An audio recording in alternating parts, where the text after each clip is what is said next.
Hello friends, welcome to my YouTube channel the learners point. तो आज की इस वीडियो में हम देखेंगे क्वेश्चन नंबर 3, क्योंकि question number first and question number second हमने सॉल्व कर लिया है। तो चलिए नेक्स्ट क्वेश्चन करते हैं, क्वेश्चन नंबर 3। क्वेश्चन नंबर 3 में क्या है, if tan a plus B equal to root 3 है। यहाँ पे लिखते हैं क्या गिवन है, tan a plus B equal to root 3 हमें दिया हुआ है।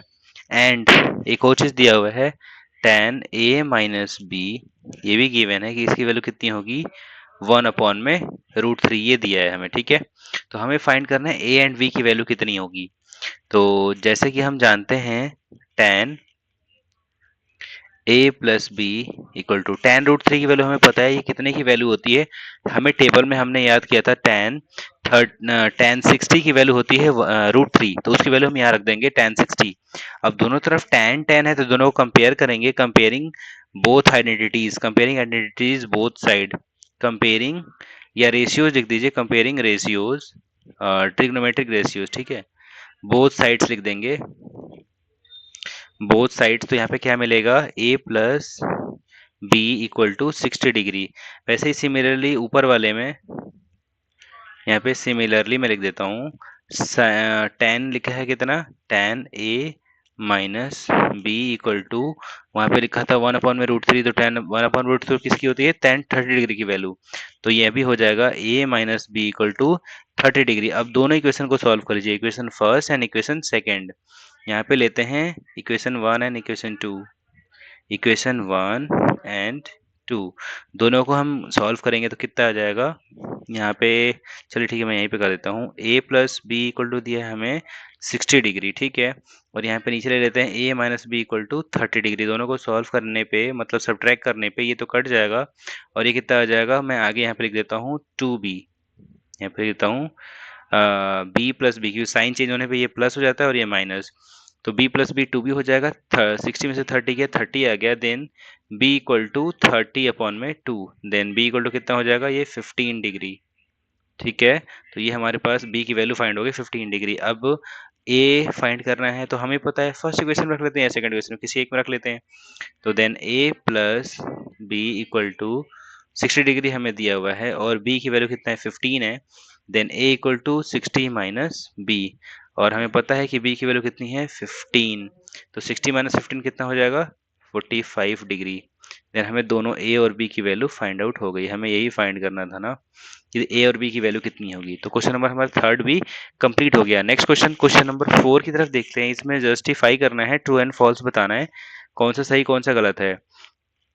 तो फर्स्ट दिया है sine A plus B equal to sine A अलग अलग करके, तो इसको हम कैसे जस्टिफाई करेंगे, ये तो है फॉल्स। ठीक है, ये तो फॉल्स है, बट जस्टिफाई कैसे होगा, तो मैं ऐसे ना इधर यहाँ पे करके दिखाता हूँ आपको। लेट कर लेते हैं यहाँ पे, let A equal to 45 degree and B equal to also 45 degree मान लेते हैं।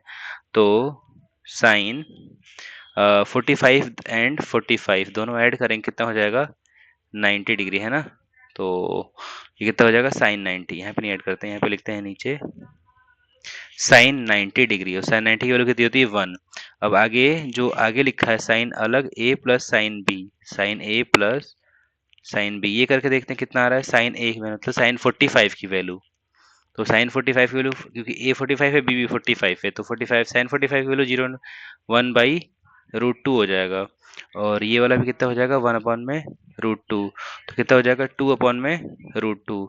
सॉल्व करने पे कितना आएगा, √2। दोनों को कटाएंगे तो ये √2 टाइम्स में कट जाएगा। लेकिन ये हमारा आंसर तो है ही नहीं, उसने बोला कि दोनों इक्वल हैं, पर इक्वल तो आ नहीं रहा, दोनों अलग अलग हैं, इसलिए ये फॉल्स है। अब पूछ रहा है the value of sine theta increases as theta increases, क्या साइन थीटा की वैल्यू बढ़ेगी जब थीटा पहले 0 रखे हैं फिर 30 रखे हैं। तो हम टेबल में जाते हैं और साइन की वैल्यू चेक करेंगे क्या बढ़ रही है घट रही है। तो साइन वाले कॉलम में देखिए 0 पे 0 है, 30 पे 1/2 है, और 90 पे जाके 1 हो गया है, तो मतलब पहले छोटा है फिर लास्ट में बड़ा है। तो हमें दिख रहा है कि एंगल बढ़ रहा है, तो साइन थीटा की वैल्यू भी बढ़ रहा है, तो ये हमारा ट्रू है, क्योंकि हमें कंपेयर कर लिया, साइन 0 पे 0 एंड साइन 90 पे 1 है।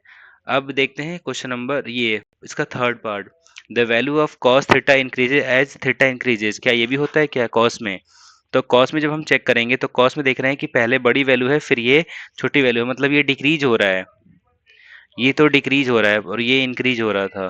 जिसमें से डिक्रीज हो रहा है तो अगर पीछे स्टेटमेंट डिक्रीज नहीं लिखा है तो ये फॉल्स हो जाएगा। दिस मीन्स ये स्टेटमेंट फॉल्स हो गया। Sine theta equal to cos theta for all theta की वैल्यूज, सारे थीटा की वैल्यू के लिए क्या सेम होता है क्या? आगे देखते हैं, नहीं सेम नहीं होता। साइन सॉरी 45 डिग्री के लिए साइन और कॉस की वैल्यू सेम होती है, बाकी सबके लिए अलग होती है। लेकिन यहाँ पे फॉर ऑल लिखा है इसलिए ये भी फॉल्स हो जाएगा। Cot A is not defined for angle, मतलब थीटा अगर 0 डिग्री होगा तो कॉट की वैल्यू चेक कर लेंगे। कॉट 0 डिग्री पे कितना होता है? Not defined. कॉट 0 पे नॉट डिफाइंड, ये ट्रू है। हमें टेबल में पता है कि कॉट थीटा जो होता है 0 पे नॉट डिफाइंड होता है, 1 अपॉन में 0 आ जाता है इसलिए। ठीक है, तो ये हमारा जो एक्सरसाइज 8.2 था वो भी कंप्लीट हो गया। और ये टेबल को जरूर याद रखेंगे क्योंकि हमें इसी टेबल से सारे ट्रिग्नोमेट्रिक रेशियोज के एंगल्स वाले क्वेश्चन जितने आएंगे इसी से रिलेटेड आएंगे, तो हमें वैल्यू याद रखनी पड़ेगी। ठीक है, तो मिलते हैं अपनी नेक्स्ट वीडियोज में। अभी के लिए थैंक यू, बाय बाय।